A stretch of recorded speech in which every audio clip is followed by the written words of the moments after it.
नासिन पंजी सॼी ज़िंदगी पाकिस्तान पीपल्स पार्टी लाइ वक़ुफ़ कंदड़ लेडीज़ विंग ज़िले सांगढ़ जे अॻूणे जनरल सेक्रेटरी नौशाद बलोच जी पहिरीं वरसी शाहपुर चाकर में मल्हाई वई। रिपोर्ट करे रहियो आहे महबूब मल्ला।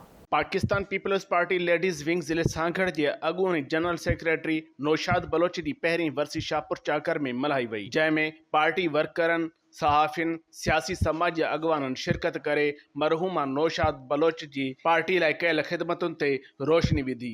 उन मौक़े ते सियासी समाज जे अॻवाननि ॻाल्हाईंदे चयो त हर जलसे में, जलूस में, मीटिंग में, बलोचिस्तान हुजे, पिंडी हुजे, पेशावर हुजे, उहा पोइते कान हटंदी हुई।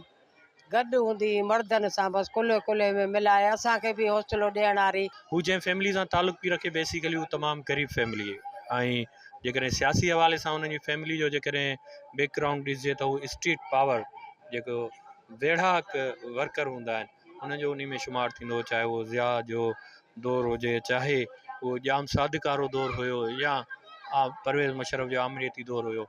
हिननि जे ख़ानदान जो, हिननि जे जेको आहे सो घराणे जो हिते जद्दोजहद उहा कंहिंखां पोशीदा कान्हे का। अदी नौशाद जी जेकॾहिं ज़ाती ज़िंदगी खे ॾिसिजे त हुन हिकिड़ी नौजवानी जी उमिरि में तमामु वॾी महिनत कई। बिल्कुलु सियासत में उनजो किरदारु अहिड़ो हो त मर्दनि सां कुल्हे में कुल्हो मिलाए सियासत कंदी हुई, कंहिंखां डिॼणी न हुई, शेर हुई, दिलेर हुई।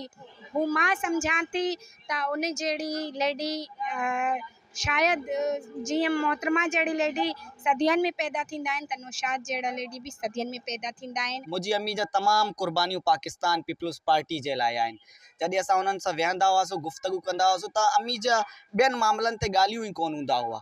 असांजी मतिलबु ॿियनि ॻाल्हियुनि ते बाबा पाकिस्तान पीपल्स पार्टी असांजी पार्टी, हमाद ही पार्टी, हमाद हू पार्टी, असांखे फ़ख़्रु आहे असां पाकिस्तान पीपल्स पार्टी जा आहियूं। लेडीज़ में इहो शौर पैदा करे वई आहे त लेडीज़ अॻियां अचनि।